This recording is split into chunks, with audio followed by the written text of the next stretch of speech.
a restless night. But please start your day and try and have a good day in Minneapolis if you can. Let's get our mental health under control. It is hour number 2 of Start Your Day. I'm Mike Hill. Good morning, Sharon. Yeah, good morning, Mike. It's a little tough for people, which we understand, to get their mental health in order and give themselves a checkup or a break when we're in the middle of war. This is what they mean when we say no justice, no peace. And that can break down in a number of ways. But the bottom line is, until we get this right, no one's going to be comfortable. No one. Some of us may be more uncomfortable than others, like the Wright family waking up this morning without their loved one, or the Floyd family. But there should be no, and there can be no comfort until we get this right. And we are far from it, as we saw former now Officer Kim Potter take her 26 years and her pension and her unapologetic self and resigning yesterday morning. The mayor, young mayor of Brooklyn Center, is up against it. And every time he faces the media and activists, I think, are coming in the room, and I'm fine with it. We've all been in those situations where activists have disrupted, God forbid, our media press conferences, and we're the press is so indignant. I'm for all of it, because this is a serious war of a problem. And the chief resigned too. He should have resigned just on the performance he gave in the press conference the day before, where he seemed to defend this officer and utter her self-serving statement. I guess he talked to her, saying she has the right to due process. Yes, she does. So did Daunte Wright. Okay? So don't tell me she made a mistake. I don't know that she made a mistake. I don't know anything about that. And neither do you, and neither does anyone else. Okay? And there's this thing where they always want to go in the officer's mind. I want to go in the mind of a black man who didn't know why she came in there and disrupted the whole thing with his hands behind his back as another officer was cuffing him, and it seemed to have everything under control until Kim Potter entered the picture via her own body cam, and things got crazy. So let's go in the mind of that black man, shall we? Fear. Who are we to tell a black man he shouldn't be afraid of the police at this point? Who are we to say that? George Floyd, 15 miles away, dead, tortured to death. So let's go into the mind of, let's stop excusing everybody else's, I don't know about the fear in an officer's mind. Yeah, you think? I can tell you about the fear in a black person's mind when the lights start flashing behind them because they have air freshener dangling from their rearview mirror. I can tell you about that fear. Wish Daunte Wright could tell us about that fear. A lot of us have felt that fear before. And you're absolutely right about that, because a lot of times we're even afraid to call the police. We're actually going to have a couple on here in the next hour, I believe, who was under attack by an owner of a kitchen they were renting from, who was pulling a gun out on them. And his wife, the wife of the couple, did not want to call the police out of fear that the police were going to come in and shoot her husband, and not the man who pulled a gun on them as a couple. That is the type of fear that people now have that has been developed over the years in the black community. Look, I'm gonna break it down. It's not just them. It's happened to me. It's happened over a period of time in my life. As a matter of fact, it just happened a couple of weeks ago where there was a stalker situation that was going on. You know my wife is, and people were there in my family, whatnot, and it was happening. And it got to the point where this young person, who was obviously not in her right mind, was there and wouldn't leave. And it took everything in me to actually call the police, because I didn't want to call the police. I was more afraid of what the police were going to do in that situation, in a place of business that my wife owned, than I was afraid of this stalker. And as crazy as that sounds, it is the reality that black people have in this country. Well, it sounds crazy to a lot of people that aren't like us, that don't feel what we go through, that can't empathize because they don't have to live like that. I've been in situations when I've been in cars with a white counterpart, friend of mine or whatnot, and gone in situations and gotten pulled over by the police, and they didn't understand why I put my hands in front of me and not showing, any kind of sudden movements or whatnot. They don't get that. They don't understand that type of stuff. That's the fear that we live with. You don't understand the things I went through when I was a kid. 13 years old, Sharon. 13 years old. I was robbed, and I had a man put a gun in my chest, and I was robbed. So my father, doing the right thing, he thought he was doing the right thing at the time, calls the cops. Guess what happens? They interrogate me like I'm the suspect. You're under They put investigation. me What were you doing? in the back of a You police must have been car. up to Yeah, what was something. I doing Yeah. wrong? Yeah. So when you're talking about this type of fear that we have to live with in the community, so yeah, when you see Dante Wright running from the cops, he's scared. When you see George Floyd, he's sleeping in his car and all of a sudden somebody's beating on his window, please don't shoot me. That is real. That is real fear that we live with in the community, and it shouldn't be because we pay them. Yes, we pay them because we pay taxes to protect and serve. Yeah. And the thing is, you can't call it crazy, and you can't call it unbalanced. Mr. Floyd said, please. He warned us. Is he a prophet? He's dead. He's dead. Okay? Dante Wright, fear. You mean you can't see it? Here, Chamblee, Georgia. Nobody ever held accountable. A U.S. Air Force veteran, naked, mentally ill, Anthony Hill, right? Shot dead. Naked veteran, man of color, shot dead. No one ever held accountable. In fact, the person who headed up the department at the time is a legal analyst, a law enforcement analyst. I see him all over cable news. Nobody ever held accountable. So I'm tired. It's not us versus the police. It's we are being assaulted. We are the victims of an ongoing, centuries-old domestic terrorism. That is what's going on with black people. And you and I talk on the pre-show call and let's do some upbeat. Let's make, this is our reality. We can only, this isn't a scripted show in the sense of it's a drama. Okay? Tyler Perry is not over here directing and writing the script. Okay? We are bringing you a show based on, I don't know, real life. It's based on what's going on in our community. I prefer to keep it all the way real. Well, we have to, and I understand. Like once again, and I'm the type of person. I want balance. Like I said before in the last hour, I need mental health because you can overwhelm yourself, and it can depress you. It can depress you. But what's crazy about this type of situation is we are going through two different pandemics in this country. We're going through a pandemic of the coronavirus, which disproportionately affects us more than anybody else in this country, and the pandemic of racism, which we've been facing in this country for well over 400 years. Oh, by the way, have we forgotten that we're still having our rights kind of taken away from us, or having our votes suppressed in a sense? We can't even really fight that fight right now because we're so concerned and thinking about so many other things that's going on in this country. So yes, it's hard being black. It really is hard. Do I wish we could talk about rainbows and puppies? And I want to. I really do. I'm an upbeat person. You know me, Sharon. I like to have fun. The reason I didn't get in news in the first place when I started my journalism career is because I didn't want to talk about, somebody lost their house and somebody was killed or whatever. But I felt like at this point in my life, it's in me and I need to talk about it because this is the platform that I have and this is what I'm passionate about because I want to see a change in this country. It ain't just about the X's and O's and all the entertainment and the sports and, we can dance and we can sing and we can play football for you. No, it's not like that. There are more important issues that we have to bring to you in our community that we have to get right in order for us, the U.S., everybody, to be able to have the equality that we need and to get along and to have the fun that we're seeking. So, I'm passionate step one and I'm going to keep a smile on my face. Go ahead. No, step one is you have to see me. You have to see me as a person. This is why I fought for years. I will never, you don't bring me anything that talks about black on black crime. Don't you do that. It's a lie.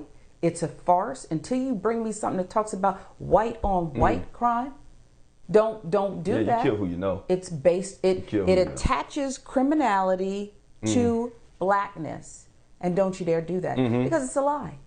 Blacks and whites, You know what was crazy? I hate when people bring that up. It's like, how come? Why don't you talk about what's going on in your black community? What about Chicago? And how black? Talk about you don't yours. care. You really, the people that say that, they don't care. They don't care about what's going on in Chicago. They just want to dangle the keys and take the focus off of the real problem that's happening in this country, because it all goes back to systemic racism. All of it, even what's happening in Chicago, goes back to systemic racism. Yes, it and does. How we're treated, but this is and what we are in society. But they don't want to look at the people. Don't want to look at the bigger issue. And I don't want to say they as general, but people, certain people, and we know who we're talking about. Not just white people, some black people out there too, and just politicians in general don't want to look at the bigger issue of what is at hand. So until we do that, we can scream and yell, and we're doing that all the time, Sharon. But we need to find solutions as well, and we need to talk more about that. So that's what I'm gonna focus on from here on out, because I want to scream and I want to yell and I want to talk about all that and get that off my chest. But I also want to find out what these solutions are so that we can fix it, so that we can stop talking about it so much and stop. I love you, but I couldn't disagree more. I love you, but I couldn't disagree more. I want a solution too. Go ahead. What? Can't get there. Okay, Can't get there. There will be no solution to this. There will be no solution until you acknowledge the real problem. We're sitting up here. No. I'm telling you, there will be no solution until you see me. We're sitting up here talking absolutely. You got to acknowledge the problem. No. Let me finish. We're sitting up here talking about training. She's had 26 years on the force. Derek Chauvin is a veteran, was until he was fired, should have been fired probably a decade earlier. Veteran police officer. This ain't about training, baby. Which is why yesterday I brought up the disgust. I wanted to be as offensive as I could, hoping that someone would drink that up. As offensive as I could. I said the dog analogy. It's like when you're afraid of a dog. I looked it up. There's a special program for people who are afraid of dogs. Spend time with the dog. Pet the dog. Find value in the dog. That's why I brought it up. There's not going to be any solution. Talk about training. So what's the solution? It's not the training. The training's not the problem. The problem is you do not value me. You don't value me. Right. I'm black and it hasn't in happened America. since you've been here in this country. Until we can do that, until we can get to that, right? How do we get there? How do we get there? Indoctrination. How do we get there? You have to spend time with me. Listen. Okay, let's talk about that. That's what I'm talking about. These are solutions. I would start with this. Yeah, I would start with this. I don't hate white people. I find value in white people. I find value in everybody. Equality in everybody. I want people to find equality in me. And I find value in white people, right? And the reason I find value in white people is because I know a lot about white people. Not just the bad, but the good. I know a lot of things about white people. I've spent a lot of time around white people, right? So I know I shouldn't be afraid of all white people. And I know that every white person who walks down the street isn't going to call me the N-word, right? How do I know this? Because I've been fully immersed and exposed to white people. So we could start there. This whole lack of understanding and this whole a second lieutenant, and you're approaching the car. You see his arm, you see the uniform, you now have seen the temporary tag, but you still got your hand on your gun, and then you, like a little coward with a pot belly, you're spraying him, and then you're spraying him again. And I think you did it a third time. While he stayed calm and measured as he's taught to do as a black man. You got to weed those out because that's a culture, Sharon. I think that is a culture. But it's a systemic thing. It's systemic. It's a culture. It's almost like it's worse. This is not. I'm not comparing the analogies, but we had a problem with sexual harassment in cultures, in companies for years. It was part of it. It was what people did. It was what people did, what women had to accept until they started speaking out about it. We're saying the same thing, and now Michael. there's a different. We're saying the same thing. That's what I'm saying. So what do we do? What did companies start doing? Companies started saying, you know what, we're going to institute sexual harassment training every day. If you come into this company, there is no tolerance for sexual harassment whatsoever. If something happens, there's accountability. But it still goes on you are today, fired right and away. do you know why? It still but you know what? I'm not saying any. Let me finish.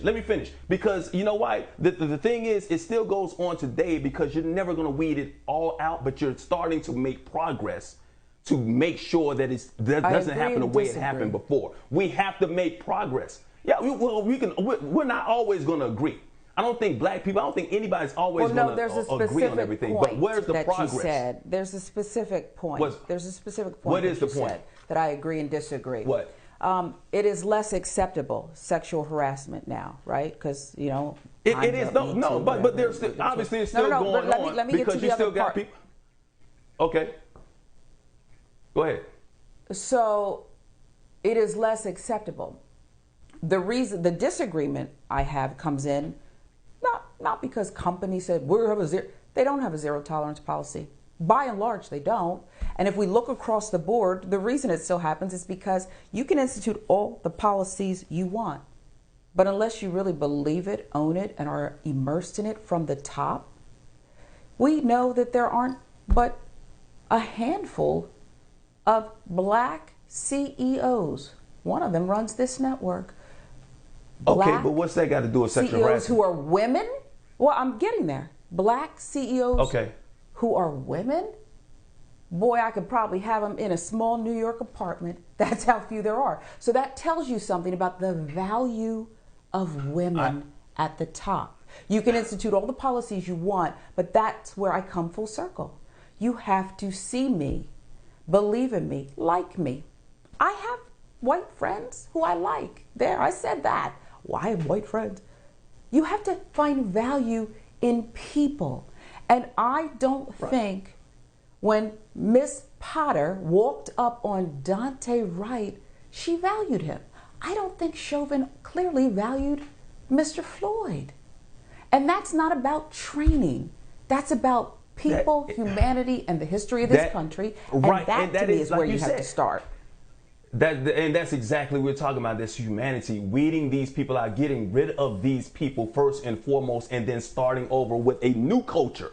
This is what we're talking about. You're never going to get rid of racism. It's not going to happen. Because if you get rid of racism, everybody wakes up tomorrow and we're all the same color. We're going to find something that we don't like about somebody else. He's too short. We don't like his eye color. Look at their hair color. It's not the right color of mine. It's not the dominant color. We're going to find something to be discriminatory about. We understand that. But we classism, we even have it in our own race, Sharon, when it comes to colorism. Sure. Light skin, dark skin, what kind of hair you're wearing, is it straight, is it nappy, all that. So we're always going to find something. But here's the point. What are we going to do to stop, to try and to alleviate, to fix, to start moving towards the issue of fixing racism instead of screaming, yelling about it all the time, which we should do because we're mad, we're upset, we understand it, but we have to make progress. That's all I'm saying. Where is the progress going to come from? When we had the guy on Officer Fogg talking about what can be done? How can we do this? We talked about Camden and what they're doing to make progress, to change the system. You see results in Camden. But if you know what Camden's doing, that is what I'm saying.